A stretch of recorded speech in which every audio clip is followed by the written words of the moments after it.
Fucking god. Hello friends, Mystery here, and this is easily becoming one of my favorite new ways to play with the old Skitarii. It is an update, Arc Raider 2, I would say.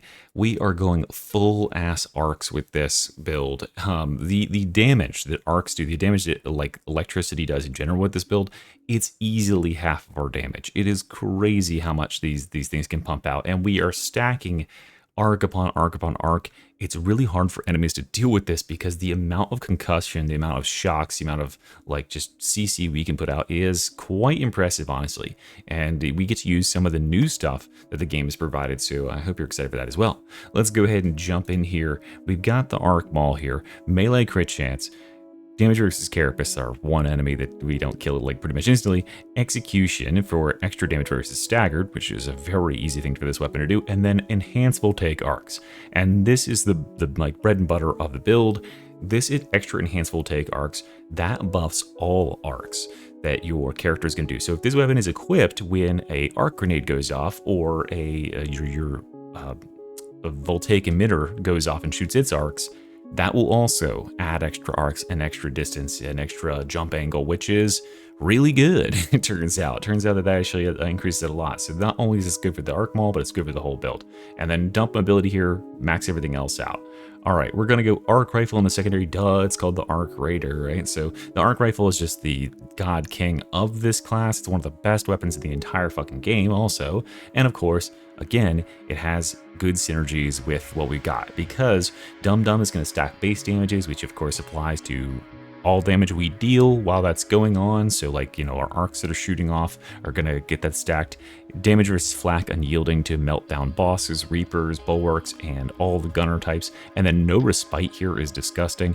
This adds up to 140% extra damage. It can stack 7 times against staggered enemies. So when they're paralyzed from being hit by whatever shocking effect you can do, then you follow up with this and you just absolutely decimate them. It's crazy how much damage this thing can pop off. So if you're in a situation where like it's too dense a fucking horde, you're not ready to get in there yet, arc rifle plus voltaic emitter will just mulch most shit.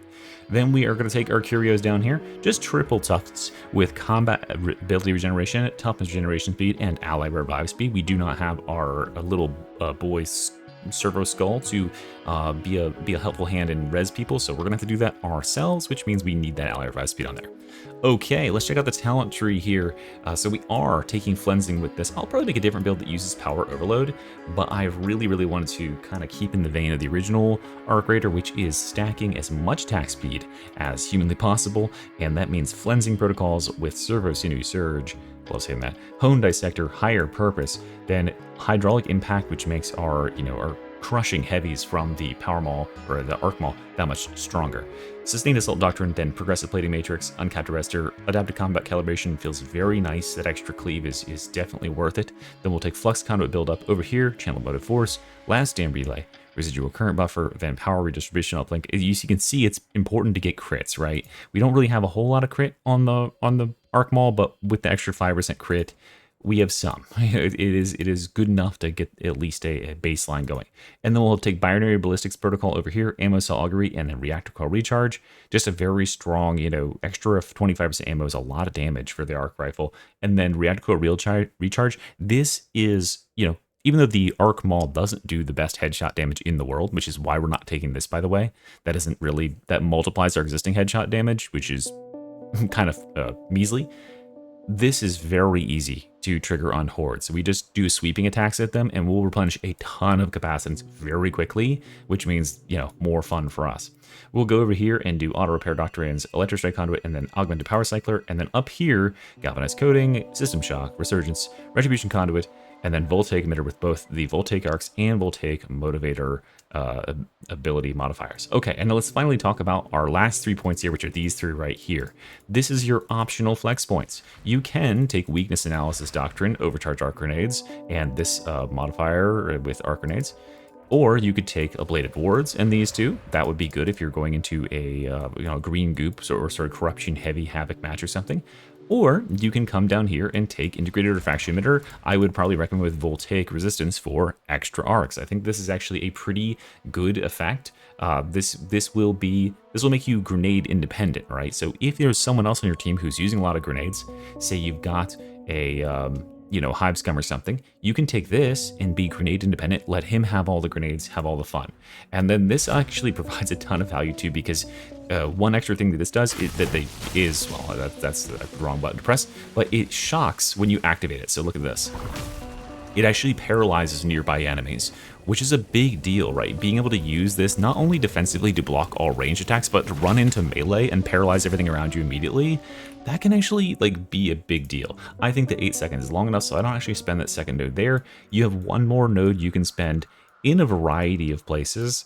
We could then take ablative wards if we want that extra corruption resist. We could also take something like sequence charge over here, since we are replenishing our capacitance very quickly. That can actually give us a lot of strength buff across the course of the game. Those would probably be my 2 favorite ones to pick here out of everything. Or you could just take something like weakness analysis doctrine for extra damage if you really wanted to.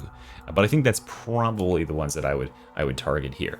And then so those are my 2 choices. What I've been running for most of these though is running with weakness analysis doctrine and then our overcharged arc grenades, because what I'm finding is that a lot of players are not using grenades right now. Grenades are not very popular, so if we get to scoop these up, you'll see in some of the gameplay footage, the amount of damage that these can put out is kind of nutty. It can just completely nuke a metal horde and just do crazy numbers. So yeah, using these liberally is quite nice, especially if you are the only person on the team that's using them. Might as well, right? If you let's smoke them if you got them, or zap them if you got them. Anyway, that is Arc Raider 2. I hope it looks cool to you, and here is some more gameplay if you want to see how I run through Havoc 40, or at least most of Havoc 40, because we tried this one 2 times, and Havoc crashed and kicked us back to the menu both times. Love this game. All right, guys, thanks for watching. Mystery out of here. Bye-bye.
impatient.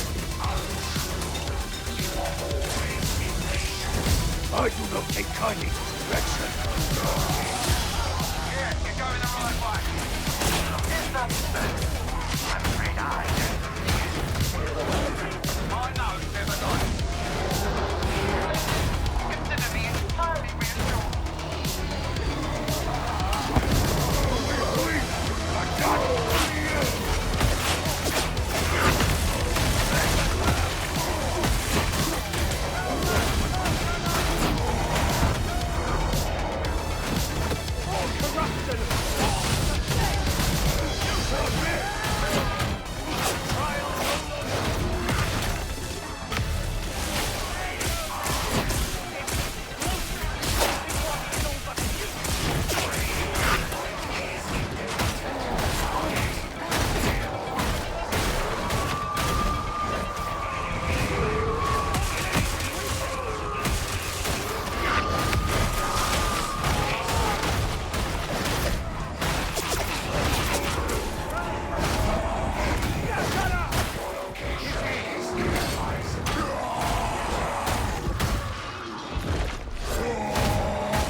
Strive always to do the master's bidding.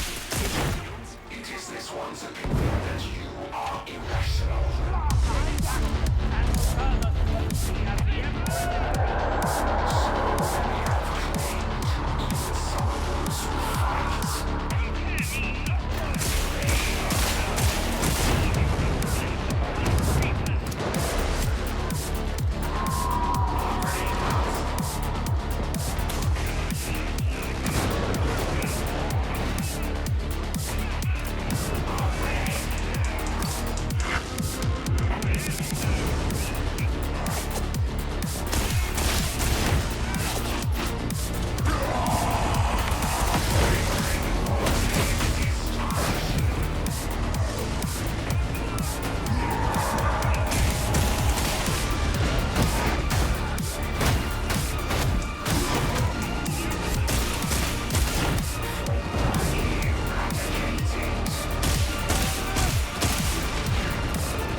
Fulfillment comes from serving the less.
That courier, the vault signal is showing disruption. Out, sicko with cast tech. Squad ready.